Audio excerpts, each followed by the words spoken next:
Que el Espíritu Santo nos encuentre bien dispuestos, como María. Que como María también nosotros digamos fiat, hágase. Que en esta jornada misionera que estamos ya viviendo, en el día del Domund, también nosotros digamos, como dice el lema del Domund de este año, aquí estoy, envíame a los lugares concretos donde se desarrolla nuestro trabajo, nuestro ejercicio profesional, nuestra vida familiar y de vecinos. Que sepamos vivir lo que el Papa llama de nuevo caridad política en los diversos lugares de la polis donde se desarrolla nuestra existencia. Digamos así con María: Dios te salve, María, llena eres de gracia, el Señor es contigo. Bendita tú eres entre todas las mujeres, y bendito es el fruto de tu vientre, Jesús. Santa María, Madre de Dios, ruega por nosotros pecadores, ahora y en la hora de nuestra muerte.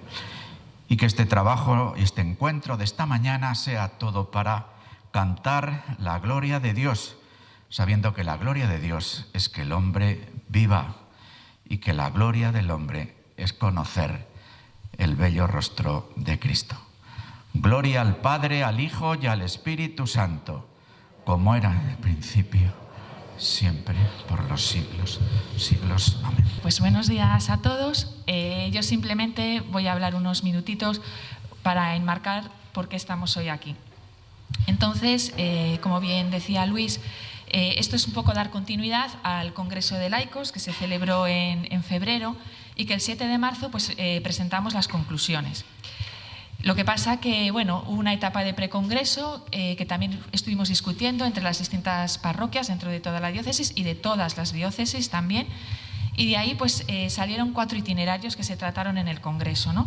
Voy a hacer simplemente un repaso breve, pues porque algunos no pudisteis estar en esa presentación de las conclusiones el 7 de marzo por un lado, y por otro lado pues porque los que estuvimos, después de todo este tiempo que se nos ha echado encima, que en algunos casos ha supuesto un esfuerzo mayor y un compromiso mayor, pero en otros también, para algunos otros proyectos, pues nos ha supuesto un parón, ¿no? Entonces, un poco para dar esa continuidad, pues bueno, ese congreso se estableció en 4 itinerarios fundamentales, que fue primer anuncio, acompañamiento, procesos formativos y presencia en la vida pública. Y bueno, con una serie de líneas que se fueron tratando en cada uno de esos itinerarios y al mismo tiempo a la luz de 3 cuestiones, ¿no? Que serían qué acciones deberíamos convertir, qué procesos podríamos poner en marcha y qué proyectos desarrollar. Vale, pues cuando hicimos el 7 de marzo esas conclusiones, hubo también una parte de trabajo y de ahí pues fue plantearnos en esa labor de discernimiento, efectivamente nosotros como laicos, qué podríamos en nuestra diócesis, qué proyectos concretos podríamos sacar adelante en este curso. Y uno de ellos fue, centrándonos en la presencia de los laicos en la vida pública, pues cómo podríamos nosotros vivir nuestra vocación en nuestras profesiones. En realidad, todos nos entendemos, ¿no? O nos reconocemos como misioneros, en el sentido de que todos estamos llamados a la misión. Y claro, eso no puede ser algo que sea en algún momento del día y en otros momentos no. No puede ser a lo mejor cuando los que participamos en parroquia estamos en la parroquia o en la familia, pero luego cuando vamos al trabajo, pues ahí ya no. En realidad es donde más pasamos, o bueno, muchos pasamos muchas de nuestras horas del día, ¿no? Entonces, es verdad que estamos en una época complicada, no solo por el COVID, sino por la sociedad, por la situación en la que estamos, ¿no? Las nuevas políticas que se van tomando, los valores que tenemos en la sociedad. Es una sociedad heterogénea, es complicado y entonces pues surgió ese compromiso y esa necesidad al mismo tiempo de ver cómo en nuestras profesiones podríamos ser un poco germen, este germen que somos cristianos, este pequeño germen que queda en nosotros, ¿no? Y bueno, y todo ello, por supuesto, a la luz de la doctrina social de la Iglesia.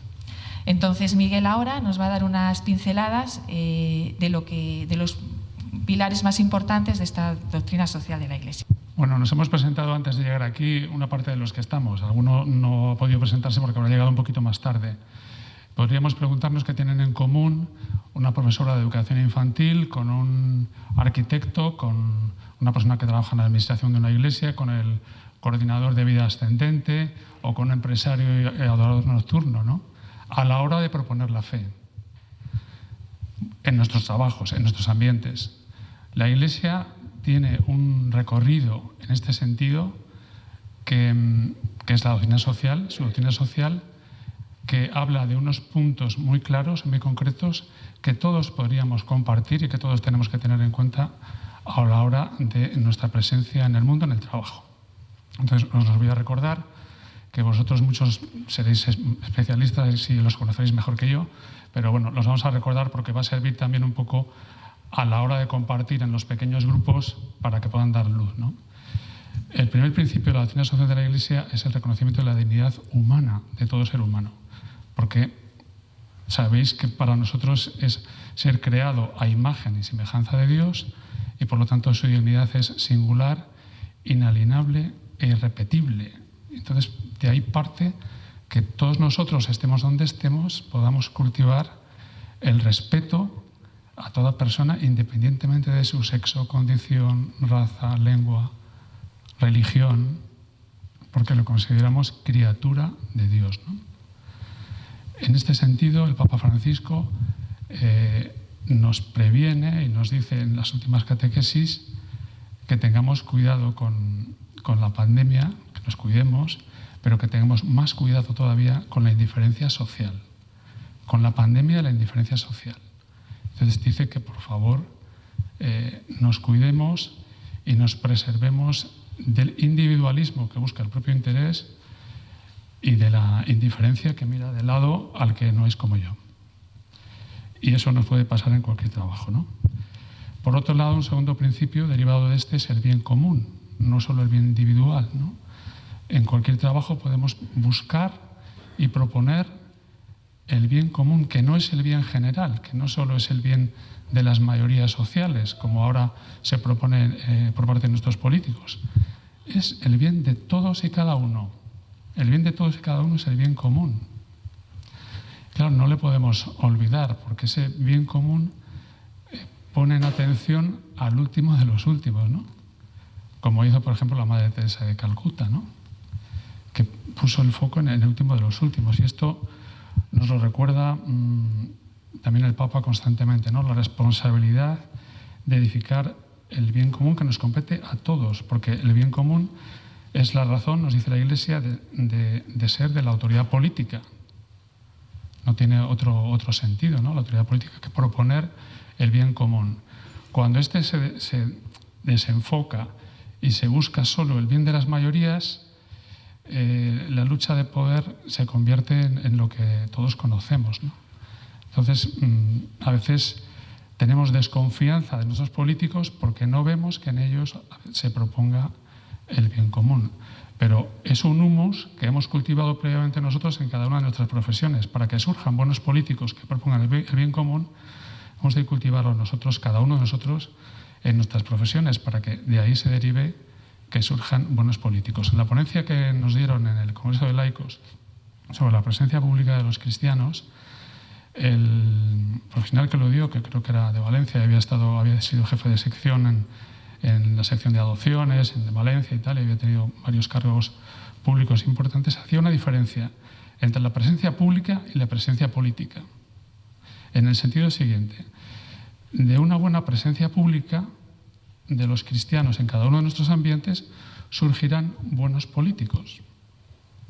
Pero ese humus hay que cultivarlo previamente en nuestros ambientes, ¿no?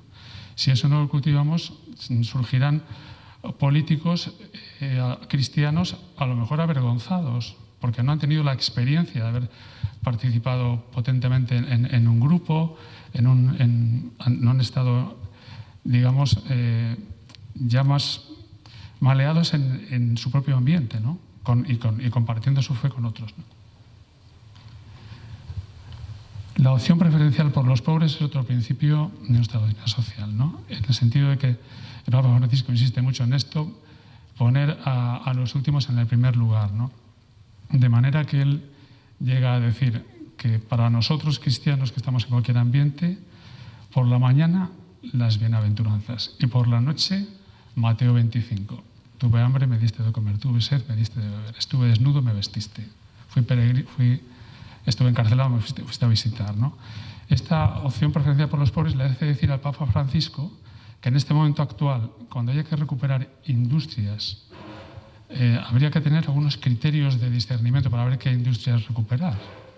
Y entonces él habla de una economía enferma porque busca el bien a veces no en relación con estos criterios que él dice, rescatemos industrias que promuevan la integración de los excluidos, la promoción de los pobres, el cuidado de la casa común, el cuidado del medio ambiente. Rescatemos esas industrias y no otras que se dedican a otras cosas, ¿no? El destino universal de los bienes.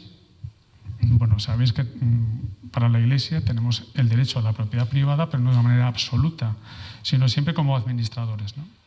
Tú tienes algo a lo que tienes derecho porque lo has cultivado, porque lo has trabajado, tienes derecho a una casa, a un patrimonio, tal, pero siempre en función del bien de la comunidad, del bien de los demás, no solo para ti. También la propiedad privada es un derecho relativo, vamos a decirlo así, en el sentido de que está supeditada al bien de la comunidad, al bien de la tierra. El Papa en sus catequesis habla del cuidado de la creación y habla de que el Señor nos ha dado la capacidad de cuidado de la vida y habla del principio que él llama el principio de la armonía.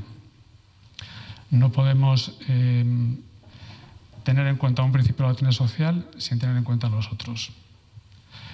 La base miliar es la dignidad de la persona humana, pero esa nos lleva al bien común, a la opción preferencial por los pobres, a la solidaridad, al destino universal de los bienes, ¿no? Otro principio que ilumina la doctrina social es la solidaridad, ¿no? La solidaridad nos habla de lo mismo, mirar las necesidades, no las propias, sino las necesidades ajenas. Y en ese sentido, ser solidario, compartir con aquello que yo tengo pero que tú no tienes. Tú tienes algo que me viene bien a mí y lo compartes conmigo, ¿no? Pero no solo como una cuestión meramente de empatía, sino como una cuestión de justicia, ¿no? El Papa San Juan Pablo II llegó a decir que solidaridad no es compartir solo lo superfluo, sino lo necesario para vivir. O sea, cuando llegas a compartir lo que tú necesitas es porque te pones en la piel del otro y porque te das cuenta de lo que es el principio de solidaridad, que es un principio de justicia. Y por último, deciros la subsidiariedad en el sentido de que en las asociaciones, en las familias, en los organismos intermedios hay una corresponsabilidad, ¿no? Y ahora, por ejemplo, el Papa Francisco insiste, ante la pandemia, claro, el Estado tiene que cubrir muchas necesidades que los particulares o las sociedades intermedias no podemos cubrir. Lo hemos visto muy claramente. Hay temas de salud pública tan tremendos que nos obligan, el Estado nos obliga a tener unas mascarillas o a guardar unas distancias en función de la salud pública. Pero claro, si nosotros no somos corresponsables, si no estamos convencidos de hacer lo que se nos dice porque realmente eso va bien a la salud pública, nos encontramos con que soy joven y me voy a hacer un botellón de manera inmediata porque me apetece. Y entonces no soy subsidiario, no soy corresponsable con lo que necesita el conjunto de la sociedad, ¿no? Por tanto, ahora mismo, ante la pandemia, también se revela como un principio de la doctrina social muy importante la subsidiariedad, la corresponsabilidad, la necesidad de que los organismos intermedios participen y sean capaces de promover buenas prácticas para poder prevenir, ¿no? Y por otro lado, el que el Estado, cuando los organismos intermedios no pueden llegar, sea el que tome las decisiones necesarias para el bien común. Y por último, deciros el cuidado de la casa común, ¿no? El cuidado de la casa común es algo en el que el Papa Francisco nos insiste de manera por activa y por pasiva en sus últimas encíclicas, muy claramente, ¿no? La cuestión ecológica tiene mucho que ver, dice el Papa, con cómo nos situamos frente a la naturaleza. Y entonces llega a decir, no vale con que miremos la naturaleza como algo exterior a nosotros para poderlo dominar, controlar, sino que nos tenemos que situar, esto lo dicen, los conocen muy bien los pueblos indígenas, como formando parte de la propia naturaleza. Somos parte de la naturaleza. Entonces, si no nos cuidamos a nosotros mismos, tampoco vamos a cuidar a la naturaleza. Si no cuidamos a la naturaleza, tampoco nos cuidamos a nosotros mismos, ¿no? En este sentido, es un principio que todos tenemos que tener en cuenta, ¿no? El cuidado de la casa común, ¿no? Que, si os acordáis, Benedicto XVI, al que sigue el Papa Francisco, proponía una ecología humana. Es decir, lo primero que tenemos que hacer es saber qué es el hombre, qué es la mujer. Somos seres sociales en relación, y ese cuidado del hombre y la mujer es básico para luego cuidar la casa común. Si no cuidamos primero nuestras relaciones interpersonales básicas, qué es el hombre, qué es la mujer, qué es la familia, todo lo prepolítico, va a ser difícil cuidar después la casa común. Hoy estamos viendo una situación muy compleja, muy difícil, muy atomizada en este sentido. ¿Por qué? Porque los valores que propone la Iglesia en sus prioridades están dados la vuelta. Nosotros decimos personas, o sea, Dios en primer lugar, la persona, el mundo animal, el mundo vegetal, las rocas. Pero es que hoy hay grandes grupos, incluso de poder, que no proponen esta jerarquía de valores y de principios en el cuidado de la casa común. Ponen a los animales o a las rocas o a las plantas en el mismo nivel que las personas, y tampoco es así. Hay una jerarquía de valores y hay unos principios en la ecología, ¿no?, que ha de estar al servicio de la persona humana. Esto lo decía muy claramente Benedicto XVI en toda su doctrina. Bueno, pues que estos principios que os he recordado nos puedan servir para, a la hora de compartir en grupos, de qué manera pueden iluminar los retos que tenemos cada uno en nuestras profesiones. Gracias. Vamos a dejar entonces que resuenen dentro de nuestras profesiones cómo cuidamos y cómo se cuida la dignidad humana, cómo se cuida esa corresponsabilidad, cómo se cuida ese trabajo decente, ese trabajar por el bien común, ese atender a los más frágiles, pues dentro del ámbito laboral de cada uno. O sea, vamos a dejar que ilumine y vamos a compartir, no a debatir, sino cada uno cómo intenta vivir esos valores, esos principios de la doctrina social de la Iglesia dentro de su ámbito laboral, ¿vale? Entonces, si veis ahí las preguntas, casi empezaríamos por la 2, ¿cómo iluminan los principios de la doctrina social de la Iglesia tu trabajo? ¿Verdad? Y dentro de esa primera pregunta, también concretar cómo en esta situación también nueva que nos toca vivir con la pandemia y que influye en nuestros trabajos, cómo, cómo influye y tenemos estos retos de atención a los más necesitados, de corresponsabilidad, de responsabilidad común, cómo está influyendo, ¿sí? Entonces, haríamos las dos preguntas juntas y luego, pues, ¿qué luces, a la luz de lo dialogado, pues nos aporta y podíamos proponer en común, ¿sí? ¿Verdad? Quizá hay luces que van a ser para el trabajo donde está cada uno y también luces que nos van a venir para poder, trabajar juntos como personas creyentes pues en nuestra diócesis de Valladolid. Y primero hacemos una ronda de los retos que han ido saliendo y luego ya compartimos las propuestas. ¿Os parece? ¿Quién son los que teníais el resumen? Roberto, Carlos, Carolina, Susana y Fernando. Vale. Pues entonces, ¿quién empieza? Roberto.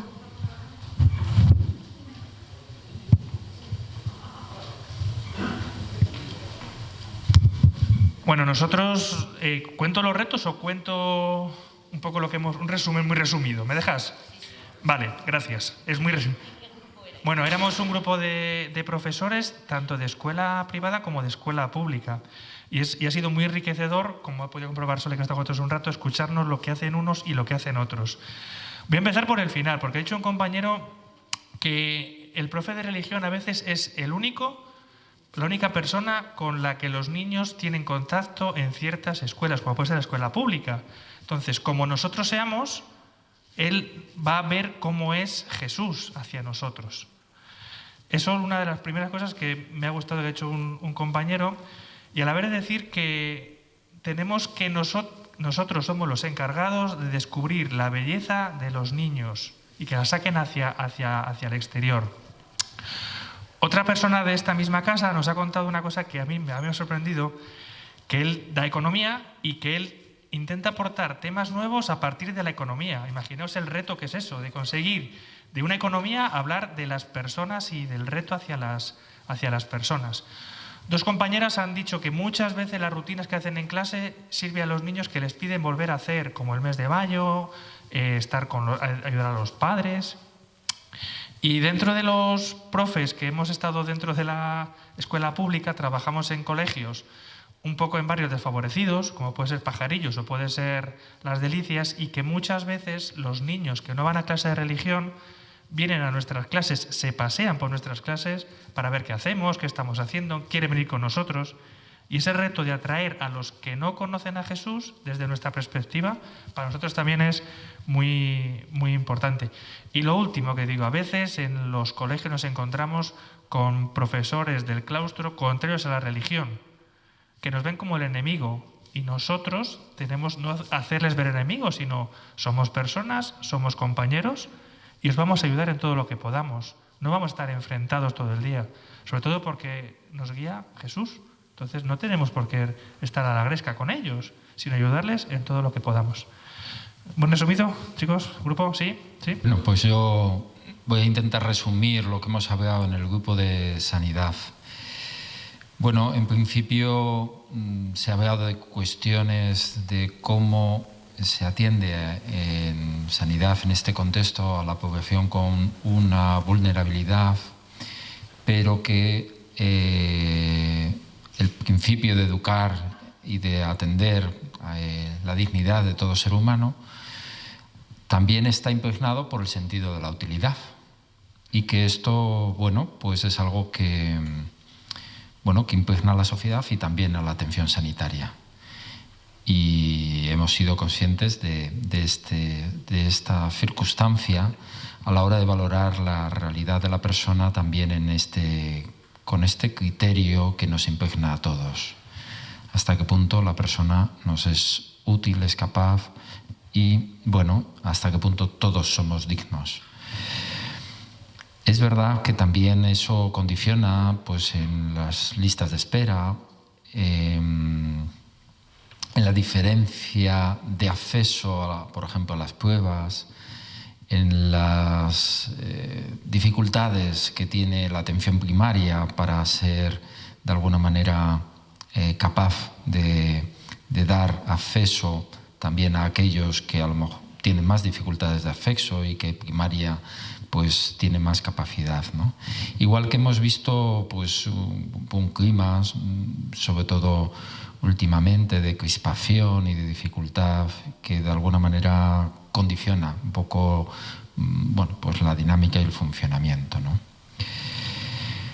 Y bueno, sobre todo también cómo el sistema a veces genera también desequilibrios y genera conflictividad. Y en cuanto a propuestas, pues es verdad que la propuesta global es pues que hay que ser valiente, que hay que complicarse la vida por los demás. Básicamente tiene que ver con la ética, con la responsabilidad y con la profecía, ¿no? Ser capaz de reivindicar, ser capaz de establecer elementos éticos a la hora de atender, generar actitudes de relajamiento, de ser capaz de poner buena cara, ¿no? Y ante este momento crispado, duro, difícil, complicado, reconociendo el esfuerzo de unos y de otros, aunque pues también con las dificultades que a veces existen y la sensación de que hay personas que a veces se sienten no bien atendidas o no atendidas. Y también acordándonos de aquellos que no demandan y que están un poco más descolgados del sistema y que también es importante atender. Bueno, yo represento al grupo mixto, porque estábamos mezclados profesionales liberales, algunos de gran empresa y empresarios, y como siempre la empresa se ha comido los liberales y luego la gran empresa da el último matiz. Bueno, básicamente lo primero de todo es decir que nosotros tenemos que impregnar con nuestro testimonio nuestra creencia, es decir, que aunque no tengamos que estar siempre diciendo en lo que creemos, en lo que pensamos, etcétera, etcétera, nuestra propia conducta tiene que ir marcando toda nuestra actividad, y eso además se nota, y lo estamos notando siempre a la hora de trabajar con la gente. En concreto, en mi profesión se nota quien tiene determinadas creencias y lo impregna en toda su labor, ¿no? Por otro lado, tenemos un problema ya a nivel empresarial con las dependencias tanto geográficas como institucionales y como de gran empresa, y hay que irla superando.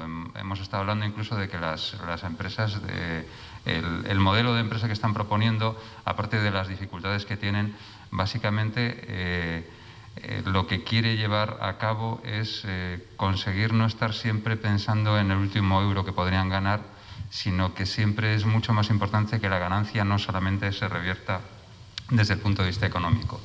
Lo importante en el fondo es que la empresa es algo que genera sensación de empresa, algo que hace que todos los trabajadores están impregnados de esa idea de empresa, y que aunque no se gane un 100%, si se gana un 70%, pero además se hacen labores de calidad, que la primera labor de calidad es dar un puesto de trabajo, pues estaremos todos contentos.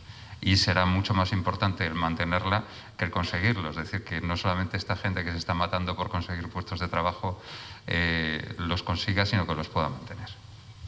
Bueno, nosotros hemos hablado un poco, diferentes personas que estamos en diferentes ámbitos de los servicios sociales y algún profesional que está en el ayuntamiento o en área educativa también.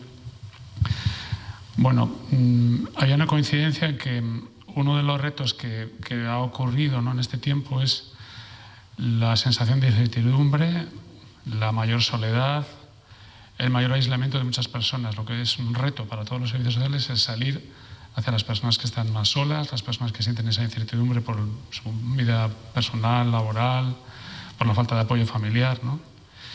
Comentaba Gunter de Cáritas que a veces hemos notado en este tiempo que ha habido iniciativas, no de Iglesia, pero de personas que han estado muy en la vanguardia atendiendo a los más necesitados. Bueno, pues en nuestro grupo, que también era de educación, la verdad es que estábamos de colegios concertados, de colegios públicos, instituto, y luego también de enseñanza universitaria privada y enseñanza universitaria pública. Entonces, bueno, en ese sentido ha sido pues bastante enriquecedor, porque cada uno tenía un punto de vista diferente dentro de la educación. Y bueno, en lo que hemos confluido, muchas de las cuestiones han salido ya, pero bueno, las que más hemos recalcado ha sido fundamentalmente pues cómo ser testimonio, porque hay veces que tienes que ver malas caras o gente que no te recibe bien, o que se crea una desconfianza hacia los que están en los colegios, hacia el profesor de religión, y los que no somos profesores de religión, pero que también damos clase, pues es complicado introducir estas cuestiones, ¿no? Se abogaba por insistir en los proyectos. Hay veces que se propone algo, se rechaza por tener un cariz religioso, pero en vez de echarnos atrás, pues insistir. Y un compañero pues comentaba, a lo mejor el primer año no sale, el segundo tampoco, pero en el momento en el que consigues que salga, pues ya va a seguir saliendo, ¿no? Y vas a ir hacia adelante. Muy importante escuchar y mostrar cercanía, tanto a los compañeros como a los estudiantes. Teniendo en cuenta que ahora es una situación muy complicada, en la que mucha gente pedía ser escuchada, y todavía ahora, porque en la docencia todos los días tenemos casos de alumnos que de pronto están confinados o que han dado positivos, hay que atenderlos, y tienes la tentación de decir, bueno, mira, es que he recibido no sé cuántos correos más, no tengo tiempo, hay que resolver, digamos, ¿no? Pues en contra de eso, pues efectivamente escuchar a los que lo necesiten, ¿no?, en las distintas situaciones. También hacer pensar.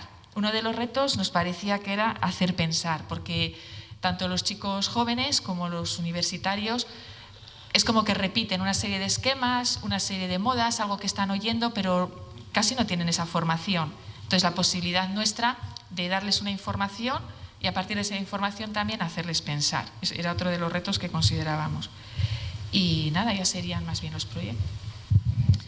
Vale, pues de propuestas así un poco más concretas, coincidíamos con el compañero del ayuntamiento en que sería importante pues establecer esas relaciones entre gente del mismo sector, pues para ver las iniciativas que se pueda llevar a cabo en un sitio, a ver cómo se pueden llevar a cabo en el otro y entre todos pues sacar proyectos conjuntos, ¿no? Que a veces es más sencillo. Uno de esos proyectos sería aprovechando también algo que ya se hace aquí, que surgió del seminario, que son los debates, por ejemplo. Pues igual que ya hay debates que se han ido instaurando, como el del foro económico, pongamos por caso, o el debate universitario, pues que hubiese una propuesta de un debate a nivel escolar que tuviese un tinte más bien social o ético, ¿no? Y que fuese siempre un tema de estos que se pudiesen tratar, en el que los alumnos se tienen, como decíamos, analizar una información y luego pues mostrarse a favor o en contra, que les haga tener otras visiones y otras perspectivas, ¿no? También favorecer el voluntariado, pero decíamos que también esto es un arma de doble filo, porque está muy bien el voluntariado, pero parece a veces que el mismo voluntariado que parte de nosotros, pues que muchas veces parece que somos una ONG. Entonces, que tenga también un proceso formativo previo en el que haya esos que se puedan marcar un poco los valores cristianos, dentro de que, por supuesto, la labor siempre va a ser buena, ¿no? Pero que también aprovechemos eso.